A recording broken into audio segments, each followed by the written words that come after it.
queridos! Notaram algo diferente? É o Aaron Rodgers aqui do lado. Olá, vamos para mais um Por Dentro da NFL em... Quantos minutos que vai ser esse negócio? Deixa eu fazer a conta aqui. 5, 3, 3, 3, 3, 3. 6, 9, 12... Caramba, 15 em 20 minutos. São 6 pautas que eu separei aqui para vocês, cada uma delas com o reloginho, com o tempo, e para me ajudar, eu tenho as ampulhetas aqui de 5 e de 3 minutos. Começando com 3 minutos no primeiro tema, tá? E claro, no final do vídeo eu sorteio um Like Plus, nosso sistema de membros, para você ter mais conteúdo. Fiz live hoje com os membros, também falei sobre o draft do Kansas City Chiefs, e nesta sexta-feira tem live de Madden. Voltamos com o Cincinnati Bengals tentando levar esse time, o Catinguele de Ohio, até o Super Bowl. Então a gente tem aqui 6 pautas que vão aparecer agora. Tá aí 6 pautas na tela para a gente conversar sobre o que aconteceu na NFL na última semana. Este é o vídeo que você precisa assistir. Então, sempre que você vê Por Dentro da NFL em tantos minutos, venha conosco, que é o que você precisa assistir em maio e em junho, no mínimo isso, tá? Que nem o Vencedores e Perdedores durante a temporada, nesta época de notícias, este vídeo eu trago todos os fatos, a repercussão, a minha opinião sobre as notícias e tudo mais da NFL, tá? Mas você pode assistir finais NBA, Champions League, a Copa do Mundo, Fórmula 1, o que te der na telha. Mas esse aqui você tem que assistir, então vem conosco. Vamos começar então com a situação do Josh Jacobs, né? Deixa eu pegar aqui o celular para ler a situação como um todo, né? Porque, bom, basicamente é uma situação bastante grave, ele foi preso, né? Informação do Adam Schefter, vamos lá, dia 26 ele postou. Depois de uma reclamação formal no dia 23 de maio e uma investigação posterior, o running back dos Packers, Josh Jacobs, foi preso e nesta manhã foi colocado na prisão do condado de Brown. São 5 acusações. Violência doméstica, dano à propriedade, que eles colocam... que battery / domestic abuse no sistema criminal de Wisconsin é diferente de domestic abuse. Não, peraí, é tanta coisa, vamos lá. Então é violência doméstica, é triste dizer isso tudo, é violência doméstica contra a propriedade, conduta desordeira, dano à propriedade, abuso doméstico e aí, o mais grave de tudo, né? Se é que já não é grave todo o resto, estrangulação e sufocamento e intimidação de uma vítima. Enfim. E aí, depois, de maneira subsequente, no dia 27, tem uma declaração da polícia em relação a isso que eu vou ler agora, tá? O escritório do promotor distrital do condado de Brown recebeu um encaminhamento do departamento de polícia alegando acusações criminais contra Josh Jacobs após sua prisão ontem à tarde. No estado de Wisconsin, agentes da lei são obrigados a prender certos indivíduos sob certas circunstâncias quando o policial possui uma crença razoável de que uma pessoa cometeu um crime e há uma base razoável para acreditar que o crime envolveu violência doméstica. Embora o padrão para uma prisão seja causa provável, o escritório do promotor distrital faz uma análise antes de apresentar acusações criminais. Nesse nível mais alto, seja antes de haver uma prova razoável disponível para sustentar que o caso possa ser comprovado, além de dúvida razoável. Parênteses aqui, vamos usar meu diploma de direito que eu não uso nunca na minha vida. Direito penal você tem que ter certeza para condenar uma pessoa para ela ser presa, tá? Se houver uma dúvida sobre a inocência, você não pode prender alguém, você não pode condenar alguém, né? O princípio básico do direito penal. Voltando aqui. A decisão de apresentar acusações criminais, ou seja, denúncia, é uma responsabilidade do escritório do promotor distrital, Ministério Público, do condado de Brown. Portanto, é comum que nosso escritório revise encaminhamentos em que a polícia realizou uma prisão obrigatória por violência doméstica, mas nosso escritório opte por liberar o indivíduo da custódia e solicitar a investigação adicional antes de tomar uma decisão de acusação. Após revisar as evidências disponíveis neste caso, o Ministério Público não está preparado para tomar uma decisão formal de acusação. Nosso escritório solicitou investigação adicional, pois há motivo para acreditar que evidências adicionais possam existir e impactar as acusações criminais, se acusações criminais são apropriadas, e quais acusações devem ser emitidas. O Sr. Jacobs será liberado da custódia neste momento e uma decisão final será tomada por nosso escritório em uma data posterior. A investigação continua aberta e em andamento. Portanto, o escritório do Ministério Público não fará mais comentários sobre o caso neste momento. David Lassie, promotor distrital do Condado de Brown, basicamente o Ministério Público do Condado de Brown. Como eu disse, eu não vou rasgar meu diploma, ninguém é culpado até que se prove o contrário, eu vou respeitar o devido processo legal. Então temos essa situação com Josh Jacobs, o Ministério Público nos Estados Unidos disse, promotor distrital, o Ministério Público a mesma coisa, diz que as investigações continuam e ele não está mais preso. São essas acusações graves, sufocamento, estrangulamento, enfim, bem pesado, vamos ver como se desenvolve. Na parte esportiva, se é que dá para falar sobre isso, se o Josh Jacobs for suspenso, porque ainda tem isso também, né? Tem a punição administrativa, né? A NFL pode suspendê-lo e aí não precisa necessariamente que a liga veja uma situação de dúvida razoável, tá? Se a NFL chegar à conclusão que rolou, tá suspenso, é diferente de direito penal. Se ele for suspenso, que seja por 6 jogos, 4 jogos, geralmente o padrão são 6 jogos. O jogo terrestre dos Packers ficou numa situação lamentável. As reservas do Josh Jacobs são Chris Brooks e os imediatos, né, neste momento, de acordo com o plantel. E o Marshall, não é o Marshall Lynch, é o Marshall Lloyd, que não é horrível, tá? Não é um running back horrível, mas fica numa situação lamentável. Os Packers não têm um comitê de running backs, eles têm um running back que carrega o piano, neste caso, o Josh Jacobs. Vamos continuar vendo o que vai acontecer. Eu acabei não colocando em 5 minutos aqui, não virei a ampulheta, porque esse é um tema que precisava de mais tempo para conversar. Então, burlei o quadro. Mas, como eu disse, vamos respeitar o devido processo legal e que situação lamentável, né? E dito isso, quais as consequências? Se o Josh for preso ou suspenso, enfim, Green Bay fica em apuros, definitivamente. Continuando na NFC North, agora vamos lá, vamos girar a ampulhetinha aqui, 3 minutos. O pior é que a ampulheta de 3 minutos, que é a que eu mais uso, é a que menos funciona, que é no finalzinho ela dá pau. Vamos lá. E eu sortearia um Like Plus a cada vez que eu não conseguisse bater o tempo. Mas na off-season vamos mais na tranquilidade. No final sorteio um, tá? Que aí tem menos membros, tá? Fica mais difícil ficar sorteando toda hora. Na temporada regular a gente volta com sorteio a cada vez que eu não conseguir bater a ampulheta. Minnesota Vikings. Vou abrir aqui as declarações. Temos muitas declarações hoje, hein? Tá? Jornalisticamente a gente está fazendo um trabalho excelente. Kyler Murray e J.J. McCarthy foram perguntados sobre o relacionamento um com o outro.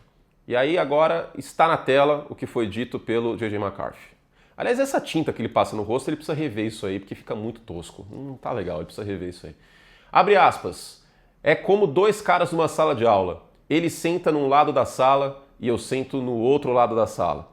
É responsabilidade dos técnicos nos ensinar. Ele usa a expressão coach us and teach us, mas coach us não tem uma tradução para português, tá? Aí Curte Idiomas não colocou isso na tela. E o Kyler Murray, muito mais maduro, foi perguntado sobre o mesmo assunto e disse: a relação com o JJ, né, sobre a relação do JJ com o JJ McCarthy, vem sendo ótima. Claro, ele é um cara mais novo, então vou fazer o possível para ajudá-lo. Ainda na mesma resposta, ele falou que ele não se vê como veterano, embora de fato ele seja, está na NFL desde 2019, e uma declaração muito mais madura. Vamos deixar uma coisa muito clara. Ninguém precisa gostar de ninguém, tá? Ninguém precisa ser melhor amigo, fazer churrasco, etc., em qualquer ambiente de trabalho. As pessoas têm essa tara que todo mundo que trabalha numa empresa, num time, todo mundo tem que ser amigo, melhor. Não existe isso. Mas você precisa ser inteligente. Claro, você vai ter seus amigos, pessoas mais. Você precisa ser inteligente. O J.J. McCarthy não tinha nenhum porquê de meter essa. Vamos falar o português muito claro aqui, tá? Porque quando você é quarterback de um time, e eu vou falar um pouco sobre o Jackson Dart mais pra frente, é a mesma questão, você é um CEO de uma empresa que vale bilhões de dólares. Então, não mostre que você sangra. Ele mostrou que ele sangra, entende? Todo mundo sabe a situação. Ele não jogou bem ano passado, teve lesões, não jogou todos os jogos nas duas últimas temporadas, aliás, longe disso. Aí trazem um Kyler Murray num contrato de 1 ano, que provavelmente vai ser o titular, e o J.J. McCarthy, como os cariocas diriam, ficou de xeres, né? Para não dizer a palavra completa, né? Então, por que falar isso, velho? Por que você não vira na coletiva e fala: tá tudo certo aqui, o Kyler chegando, estamos se entrosando ainda, só. Como diria Jorge Cajuru, o silêncio não comete erros. Porque o que acontece? Eu não sou nem um pouco contra atletas terem personalidade, mas eles precisam ser inteligentes. Porque agora ele coloca um alvo nas costas dele. Ele mostra que ele sentiu. Sabe aquele meme clássico? Galvão, diga lá, Tino, sentiu. É isso. Não precisava ter falado desse jeito. Entende? Então, nessa batalha de quarterback que a gente vai acompanhar no training camp, e que provavelmente o Kyler Murray será o vencedor, já começou 1-0 pro Kyler Murray. Basicamente isso. A imprensa jogou a isca e o DJ McCarthy foi moleque. Batemos o tempo? Batemos o tempo. Eu acredito que o Kyler Murray seja o titular e o DJ McCarthy vacilou nessa. Batemos o tempo, então vou esperar aqui acabar o reloginho, ó. E de fato está funcionando dessa vez. Eu não posso dar muito zoom, senão a câmera muda a cor da imagem. Eu vou ficar tipo Smurfs azul. Smurfs é uma referência que entrega muita idade, né? Smurfs entrega muita idade, cara. Entrega muita idade isso. Ai, ai. Vamos lá. Seguinte, ninguém tá falando sobre isso, tá? Ninguém tá falando sobre isso. Também não tem muito o que falar. O Brandon Sorsby, ele tá numa batalha contra a NCAA. É mais uma batalha que a gente tá vendo nessa off-season, temporada, enfim. O Trinidad Chambliss, quarterback de Ole Miss, também teve isso e ganhou a elegibilidade, ele volta pro college. Necessário ele voltar, inclusive, que precisa ser lapidado na parte mental, no pós-snap. E o Sorsby é uma outra situação. Por quê? Porque, digamos que ele gosta de uma bet. Ele gosta. Esse menino gosta. Gente, pelo que foi dito, ele estava apostando até em campeonato do leste europeu de futebol. Assim, todo respeito ao leste europeu, mas quando uma pessoa é envolvida com esporte, eu acho difícil que ela se interesse em assistir o campeonato da Romênia por conta do esporte em si, com todo respeito, tá? A Romênia, que queira ou não, desde a época do Hadi, anos 90, não tem uma seleção boa de futebol. Posso estar falando uma barbaridade aqui, mas com todo respeito. E aí, quando você é atleta, não pode ficar apostando em um monte de coisa, né? Deixa eu girar a ampulheta aqui, vai. Agora ela travou, ampulheta safada. E aí, meu Brasil? A NCAA cortou a elegibilidade dele. E o Brandon, quem é esse cidadão que jogou na Universidade do Mahomes no college? O Sorsby seria um quarterback hoje de dia 2 do draft, tá? Considerando o ano que vem. Só que pode ser que ele não venha pro draft no ano que vem. Pode ser que ele tenha que vir agora. Porque existe um instituto na NFL chamado Instituto, muito direito, né? Tô muito full direito hoje. Que é o draft suplementar, que é quando o maluco aparece no meio do ano elegível ao draft. E aí ele poderia se declarar no draft suplementar, que a gente pode fazer um vídeo sobre se for esse o caso. E aí um time draftá-lo. A gente pode ter mais um quarterback calouro nessa próxima temporada. Ele seria, em tese, o quarterback 3 dessa classe. Em tese. Ainda colocaria o Ty Simpson e, claro, o Fernando Mendonça na frente. Será que algum time vai apertar esse gatilho? Até por esse histórico que aconteceu. O Sorsby, ele ficou numa reabilitação por 35 dias, por conta desse vício em apostas. E ninguém sabe muito bem o que vai acontecer. Ele ainda pode voltar para Texas Tech para o college, porque ainda tem a via judicial, tá? A NCAA, administrativamente, tá um grande por dentro do direito esse vídeo, mas tudo bem, por dentro da common law. Administrativamente, a NCAA negou a elegibilidade dele para ele jogar no college football nessa próxima temporada, mas ainda tem a via jurídica, que deve ser o caso nas próximas semanas. Mas vamos ficar de olho aí, porque a gente pode ter mais um quarterback calouro nessa próxima temporada, tá? Deu 3 minutos? Passou longe das 3 minutos, mas tá gostoso. Eu vou deixar a ampulheta rolando aqui. Esse próximo assunto, eu vou usar o mesmo tempo aqui, porque eu acho que vai dar menos tempo do que 3 minutos. Matthew Stafford. Também um contrato que não tem muito o que falar, tá? Não chega a ser a não notícia, mas não tem muito o que falar. O Matthew Stafford renovou, o que tem para falar é o seguinte: o contrato é 26-27 na prática agora. Em 2027, final de 2027, ele terá 39 anos, tá? Qual que é o impacto na folha? Em 26, 48 milhões, em 27, 59 milhões. Aí tem os chamados void years, que são aqueles anos de contrato para dividir o dinheiro garantido, que você paga o jogador, mas ele não vai estar no elenco. 14 milhões de void em 28 e 9 milhões em 29. Tá suave pelo tanto que o teto salarial está aumentando. E outra coisa, a NFL está fazendo um movimento nos Estados Unidos para os streamings terem cada vez mais participação nos direitos de transmissão. É só ver a quantidade de jogos que o Tudum teve nos últimos anos e que terá neste ano. São 5 jogos na Netflix, se eu não me engano, né? Inclusive Rams e 49ers na Austrália na quinta-feira, na semana 1. Com os streamings entrando na jogada, provavelmente o lucro vai aumentar e o teto salarial também. Então, isso aqui vai fazer cócegas, tá? 9 milhões em 2029 vai ser cócegas.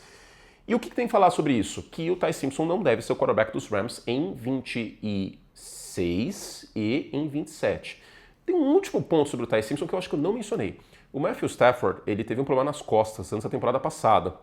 Se precisar de um quarterback, não é o final do mundo o Ty Simpson jogar 1 ou 2 jogos. Tá? Então ainda tem esse ponto positivo de você ter um reserva de luxo, que é o que os Rams vão ter nesse momento, lapidando o Ty Simpson, tá? Mas é isso, o contrato do Stafford, mais 2 anos então será o quarterback dos Rams. Stafford que foi MVP no ano passado, merecidamente, 4.700 jardas e 46 touchdowns passados. Vale lembrar que o Super Bowl é em Los Angeles nessa próxima temporada, tá? Então tem isso. Será que o Stafford será campeão de novo em casa? Vamos lá, vamos para a próxima pauta, que é uma suíte. Ah, agora foi. Que é uma suíte, é um anexo a este homem. Que é o seguinte, você já brincou daquela brincadeira que fica dando volta em cadeira, e aí vai tirando cadeira e alguém fica, né, quando para a música tem que sentar na cadeira e alguém vai ficar sem cadeira? Basicamente é a situação de quarterbacks dos Steelers neste momento com a volta de Aaron Rodgers. O que a gente tem neste momento? A gente tem o Mason Rudolph, que tem bastante experiência, mas é um quarterback limitado. Só que o Mason Rudolph, queira ou não, se você colocar ele aí 2, 3 jogos, não vai acabar o mundo. A gente tem o Will Howard, que foi calouro no ano passado, não foi a campo e tinha sido campeão do college football com o Ohio State, que é um quarterback que eu vejo com um teto um pouco mais limitado. E a gente tem o Drew Aller, que é escolha de terceira rodada, um teto mais alto, porque é o braço mais forte dessa classe, mas como muitas vezes eu falei brincando, é um lançador de míssil que roda no Windows 95. Entenda como quiser. Com isso, a gente tem 4 quarterbacks com o nosso patrão da off-season, o Aaron Rodgers, certo? Mas nenhum time leva 4 quarterbacks para a temporada. Alguns times levam 2, outros levam 3. Levar 3 já não é uma ideia que eu gosto muito. No caso dos Steelers, eu acho que o Mike McCarthy vai levar 3. O McCarthy foi bastante elogioso ao Will Howard esses tempos. Ah, ele ganhou o final do college e tal. Realmente é só isso que importa. O que os Steelers vão fazer? Alguém vai rodar aqui, tá? Eles não vão levar 4 quarterbacks para a temporada. E aí fica a dúvida. Você vai para a temporada, se você corta o Mason Rudolph com o Aaron Rodgers para lá dos 40 anos, se você for para a temporada com um time que eu acho que pode ser competitivo, não é favorito, mas pode ser competitivo, pode brigar pela divisão, pode voltar aos playoffs, não dá para descartar isso. Você vai para a temporada com os reservas imediatos de Aaron Rodgers sendo Will Howard e Drew Aller. Ao mesmo tempo, o Drew Aller é o cara com teto alto, que você acabou de draftar. Você imagina que, se tudo der certo, você pode arrumar a casa e, quem sabe, ele ser titular no futuro. O teto do Drew Aller é maior, é mais alto. Teto é quem ele pode ser, por conta da questão física e tudo mais, do que o Will Howard. Você não vai cortar o Drew Aller. Então, desses 3, eu acho que o Drew Aller é o que está mais seguro, porque ele acabou de ser draftado. A dúvida que vai ficar nos Steelers é a seguinte: manter o Mason Rudolph, que a gente já sabe quem é, só que ele é um quarterback experiente, e você pode precisar dele se o Aaron Rodgers não estiver saudável em algum momento, ou continuar apostando no Will Howard, que foi campeão do college, popopopó. O que eu acho que vai acontecer é o Pittsburgh Steelers ir para a temporada com Aaron Rodgers, Mason Rudolph e Drew Aller, e o Will Howard vai ficar cherries nessa situação, tá? Mas é uma suíte, é um anexo à pauta Aaron Rodgers que eu acho que vale a pena ser mencionado e conversar, até porque são personagens que as pessoas conhecem, né? O Mason Rudolph chegou a jogar jogo de playoff, o Drew Aller, a gente falou bastante agora há pouco no draft, e o Will Howard foi campeão do college. Muita gente defende o Will Howard por ter sido campeão em Ohio State e tal. Como eu falei, eu acho um quarterback com limitações, não vejo nada demais. Vamos ver o que o Mike McCarthy vai decidir sobre isso, tá bom? Ah, mas temos muito tempo. Travou de novo? Gente, eu vou ter que comprar outra ampulha. Ah, que tragédia, hein? Será que tem como abrir isso aqui? Eu acho que ela precisa aumentar o furo aqui, não sei, velho. Ou eu tenho que parar de usar 3 minutos, não sei. Happy Time, Sunglass Minutes. Eu vou tentar comprar uma de 3 minutos só. Olha que tragédia. Bom, vamos lá. Que zona que tá esse quadro. Vamos lá. Giants. Seguinte. Obviamente, eu não vou falar da parte política, porque vocês nunca me viram falando sobre isso. Não é agora que isso vai acontecer. Vocês estão aqui para ver sobre esporte. Mas o que aconteceu, basicamente, nessa última semana, é que o quarterback dos Giants, o Jackson Dart, ele anunciou num evento em Nova York o presidente dos Estados Unidos, o Donald Trump. E a sociedade americana está bem polarizada, né, em relação à presidência do Trump e tudo mais. E aí o Abdul Carter, jogador dos Giants, escolha de primeira rodada do ano passado, ele veio dizer nas redes sociais que achava que era inteligência artificial, que ele achou um absurdo a situação e tudo mais. Pois bem, o que precisamos dizer? Em independente se é um candidato republicano ou democrata, ou presidente republicano ou democrata que o Dort esteja anunciando, eu não sei se no momento que as coisas estão em Nova York e nos Estados Unidos seria uma boa ideia fazer isso. Por quê? Porque você atrai atenção para si. Eu acho que tudo que ele não precisa agora é isso. Adicionalmente, a gente tem o contexto que ele joga no New York Giants. E o que importa isso? Importa que, na última eleição, em Manhattan, Kamala Harris venceu com 80%. No Bronx, Kamala Harris venceu com 71%. No Queens, Kamala Harris venceu com 61%. E no condado de Kings, é Queens e é Kings. Sim, Brooklyn é Kings o nome original. Kamala Harris venceu com 70%. Então, se tem um quarterback dos 32, tem o do Geno Smith também, que eu acho que tá indo meio contra o público que torce pro time dele, que poderia não, né, ser tão vocal e tudo mais, talvez fosse o Jackson Dart. Novamente, não estou fazendo juízo de valor, esquerda, direita, democrata, republicano, não é esse o ponto, tá? O ponto é, gerou-se um estresse. Mas o ponto é também, seguiu a vida. E que bom que todo mundo foi adulto nessa situação e democraticamente seguiu sua vida, tá? Agora, tudo que você não quer de um quarterback é que ele se envolva numa questão política para qualquer um dos lados nessa altura do campeonato. Por quê? Porque vai virar pauta, porque não tem pauta, não tem nada acontecendo feijoada. Né? Então, o que é importante aqui, para além da polêmica, eu não estou aqui para fazer polêmica, para causar, não.